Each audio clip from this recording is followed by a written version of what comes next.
आज 17 सितंबर को पूरा देश दो चीज़ें मना रहा है। एक तो प्रधानमंत्री मोदी जी का जन्मदिन और उसके साथ ही बेरोजगार दिवस। और सभी युवा साथी एक पोस्ट कार्ड, चिट्ठी, एक पत्र पीएम ऑफिस भेज रहे हैं और मैं भी उनके सहयोग में उनके साथ शामिल हूं, क्योंकि इस लड़ाई में हमें उनका भी साथ देना पड़ेगा। तो इसमें उन्होंने प्रधानमंत्री जी को जन्मदिन की बधाई दी है और आज साथ ही साथ बेरोजगार दिवस इसकी भी बधाई दी है।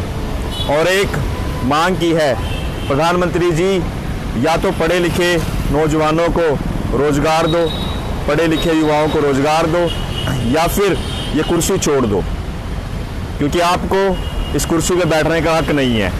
आपने नौजवानों की भावनाओं के साथ खिलवाड़ किया है। सत्ता में आने से पहले आपने कहा था कि हर साल 2 करोड़ रोजगार, नए रोजगार दिए जाएंगे। तो ये 2 करोड़ रोजगार कहाँ हैं, कुछ अता पता नहीं है। और देने तो क्या, नए तो क्रिएट क्या करने, आपने पुराने भी छीन लिए। कितनी सारी कंपनियां बंद हो रही हैं गवर्नमेंट की गलत पॉलिसीज़ के कारण। कंपनियां भारत छोड़ के जा रही हैं, सरकारी संपत्तियों को आप बेच रहे हो, और जो भी सरकारी बैंक हैं, रेलवे है, सबका निजीकरण कर रहे हो।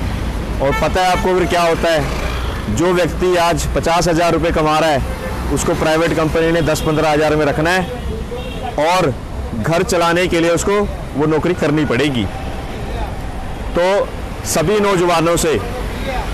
नौजवानों से मैं यह आह्वान करूंगा कि आप भी जो अपना दर्द है प्रधानमंत्री ऑफिस को लिख के भेजिए।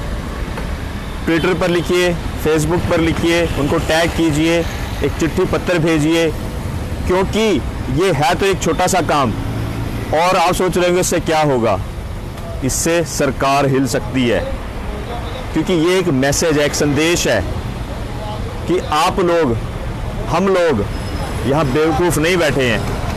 पढ़ लिख कर घर बैठने के लिए पढ़ाई नहीं की है, कुछ ना कुछ रोज़गार करने के लिए पढ़ाई की है। तो ये एक संदेश जाता है कि जो नौजवान हैं उन्होंने आंखें बंद नहीं की, और अगर रोज़गार नहीं मिला तो यही नौजवान हैं जो आपसे कुर्सी छीन लेंगे।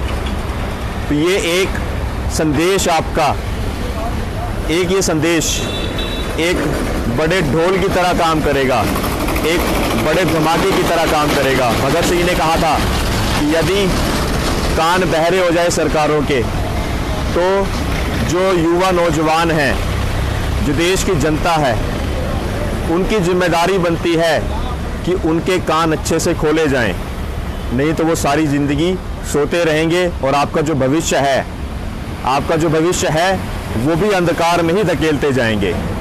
तो सभी नौजवानों को मैं कहना चाहूँगा कि हम आपके साथ हैं, और सभी सरकारों से आपने ये मांग करनी है कि रोज़गार के अवसर पूरे देश में और हर राज्य में सरकारें मुहैया करवाएं।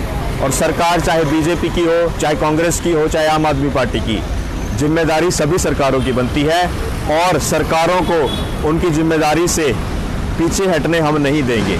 तो आइए इस मुहिम का हिस्सा बनिए, और एक चिट्ठी, एक पत्र, एक ईमेल, एक ट्वीट, एक मैसेज आप भी करिए। जय हिंद, जय भारत।